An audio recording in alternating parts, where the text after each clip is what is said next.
अस्सलामुअलैकुम जी फ्रेंड्स। आज का जो हमारा टॉपिक है वो है sp3d2 हाइब्रिडाइजेशन या हिब्रिडाइजेशन। ये आज का हमारा टॉपिक है क्योंकि हम लोगों ने एक सीरीज स्टार्ट की हुई है इनऑर्गेनिक केमिस्ट्री के। ओके, इसमें हमने पिछली वीडियोस में इन तमाम टॉपिक्स पर बात कर ली हुई है।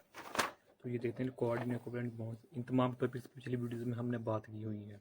ओके, तो आज का जो हमारा टॉपिक है वो लेक्चर नंबर 13 का जो पार्ट जो हमारे पास है ई पार्ट है sp3d2 हिब्रिडाइजेशन। ये आज का हमारा टॉपिक है।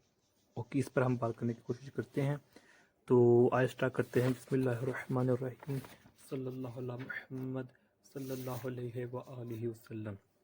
सबसे पहले देखिए डेफिनेशन हमारे पास, the hybridization in which one s 3p and 2d or atomic orbitals intermix and give to 6 sp3d2 orbitals into a octahedrally form।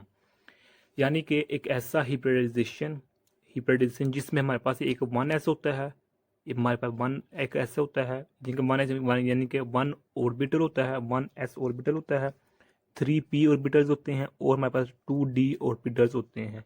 जब ये आपस में इंटरमिक्स करते हैं, आपस में मिलते हैं, तो हमारे पास जो हिब्रिडाइजेशन की टाइप बनती है वो हमारे पास होती है sp3d2 और उसकी जो शेप होती है वो ऑक्टाहेड्रली होती है। अब इसको हम एग्जांपल के जरिए समझने की कोशिश करते हैं। सपोज करें हम हमारे पास एग्जांपल जिसकी मशहूर कॉमन एग्जांपल है वो है सल्फर हेक्साफ्लोराइड। ये हमारे पास इसकी एग्जांपल है। ओके, सबसे पहले हम जो इलेक्ट्रॉनिक कन्फिग्रेशन है सल्फर की देखते हैं। सल्फर की इलेक्ट्रॉनिक कन्फिग्रेशन क्या है?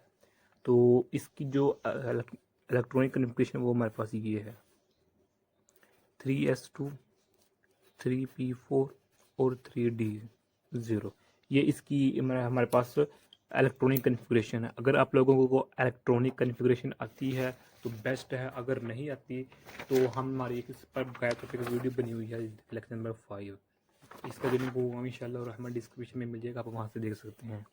तो देखिए ये तो इसको बाहर निकाला, ये नहीं होगा हमारे पास, काम ही नहीं है। बाकी ये बच गया हमारे पास 3p4 और 3d0। अब इसका क्या मतलब है कि जो हमारे पास, अच्छा सबसे पहले हमें ये पता होना चाहिए कि हमारे पास ये जो फर्स्ट शेल होता है उसको हम के से डिनोट करते हैं फर्स्ट शेल को, जो सेकंड शेल होता है उसको हम एल से डिनोट करते हैं, जो थर्ड शेल होता है उसको हम एम से डिनोट करते हैं। के शेल में हमारे पास जो सब शेल्स होते हैं जिसको हम ऑर्बिटल नाम देते हैं वो है एस, जबकि इसमें एस और पी सब शेल्स होते हैं ऑर्बिटल, सब शेल्स को हम ऑर्बिटल भी कहते हैं। जबकि एम शेल में एस और ऑर्बिटल भी होता है, पी सब शेल भी होता है और डी सब शेल बी डी ऑर्बिटल भी होता है। जबकि फोर्थ शेल में हमारे पास एस ऑर्बिटल भी होता है, पी ऑर्बिटल भी होता है, डी ऑर्बिटल भी होता है और एफ ऑर्बिटल भी होता है। ओके, तो यहाँ देखें कि जो हमारे पास एस ऑर्बिट थर्ड शेल में एस ऑर्बिटल के पास जो हमारे पास 2 इलेक्ट्रॉन कंप्लीट है। ओके, जबकि जो हमारे पास पी है, पी में हम जानते हैं कि हमें एक फार्मूला आता है कि वो फार्मूला ये है 2n+1। अगर हम एस ऑर्बिटल की बात कर रहे हैं तो इसमें हमारे पास मैक्सिमम 2 इलेक्ट्रॉन्स आ सकते हैं। वो कैसे कि देखिए हमारे पास इसकी जो वैल्यू होती है एन की इधर 1 होती है, जबकि ये इसमें 0 होती है इसमें तो 2। जबकि पी ऑर्बिटल में हमारे पास जो इलेक्ट्रॉन होते हैं वो 3 आते हैं। ओके, तो सेकंड शेल में जो हमारे पास चूंकि जो पी ऑर्बिटल है वो सेकंड शेल में आता है, फर्स्ट शेल में नहीं आता, तो सेकंड शेल में जो हमारे पास एन की वैल्यू होती है वो 2 होती है, एन मीनिंग सेकंड शेल।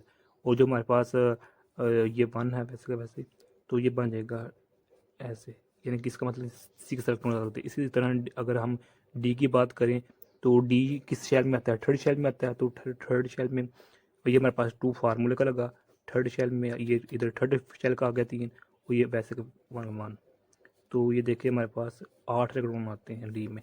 तो इधर देखिए हमारे पास पी में 4 इलेक्ट्रॉन, इसका मतलब हुआ कि जो हमारे पास इसको हम 3 टाइम लिखते हैं एक्स वाई जी, 1 2 3 और 4 इधर आ जाएगा। ओके, बाकी डी 3d है ये 0, इसका मतलब है कि जो डी ऑर्बिटल इसमें कोई भी इलेक्ट्रॉन नहीं है। तो ये हमारे पास ग्राउंड स्टेट है। जब इसको हम एक्साइटेड स्टेट में लेकर जाएंगे तो जो हमारे पास इलेक्ट्रॉन होगा एक इसमें, क्योंकि हम स्टडी कर रहे हैं sp3d2 हाइब्रिडाइजेशन, इसमें हमारे पास 2 डी एटॉमिक ऑर्बिटल्स होते हैं, 2, एक 1 होता है, 3 पी होते हैं और 2 डी होते हैं। तो इधर तो डी 0 है। अच्छा, डी को हम 5 फॉर्म लिखते हैं, D X Y, D Y Z, D X Z, D X square minus Y square and D Z square. Okay, तो इधर मैंने डायरेक्ट लिखा हुआ है। तो जो एक्साइटेड स्टेट में जाएंगे तो हमारे पास जो एक्साइटेड स्टेट में जो हमारे पास जो एक ये इलेक्ट्रॉन होगा इसमें आ जाएगा, यानी कि जो हमारे पास होगा D X Y, 3D Y G, और इस तरह 3D एक्स जी, और फोर्थ हमारे पास आता है 3D X minus Y Z and 3D Z square. Okay, तो जो एक इलेक्ट्रॉन होगा वो यहाँ जंप करके इसमें आ जाएगा। क्योंकि हमारे पास दो डी एटॉमिक ऑर्बिटल्स होते हैं, तो जो सेकंड होगा इलेक्ट्रॉन वो यहाँ से उठकर यहाँ आ जाएगा, यहाँ चला जाएगा। तो जो हमारे पास बचेगा बन जाएगा इलेक्ट्रॉन वो इस तरह बन जाएगी। ओके हो गया, तो जो एक ही होगा इसमें आ जाएगा। तो अब देखें, ये हमारे पास 1 2 3 4 5 6, इसमें एक 1s है, 3 p हैं और 2 d ऑर्बिटल्स हैं। जब ये आपस में इंटरमिक्स करते हैं तो हमारे पास sp3da2 हिब्रिडाइजेशन वाला प्रोसेस हो जाता है। ओके, तो इसके नतीजे में जो हमारे पास आपस में जब इंटरमिक्स करते हैं तो इसके नतीजे में जो हमारे पास लोब्स बनते हैं, उन लोब्स की जो शेप और एनर्जी होती है वो सेम होती है।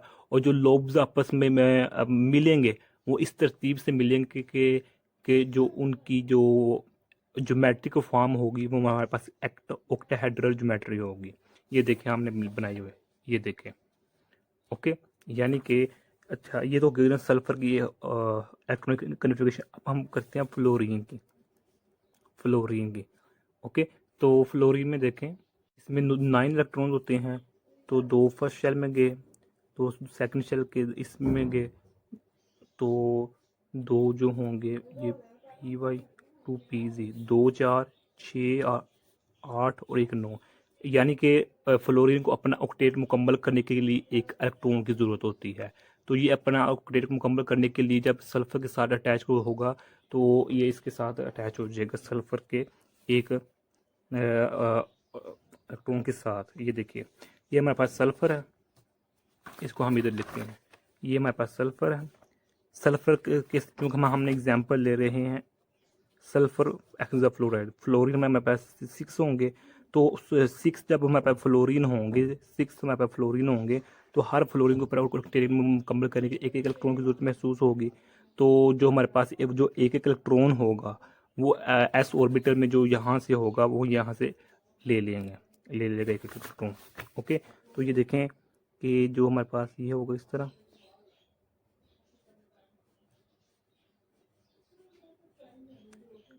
इस तरह। अब जो फ्लोरीन आएगा, फ्लोरीन चूंकि अपने इस जी कंपोनेंट को मुकम्मल करने के लिए इसके साथ अटैच होगा।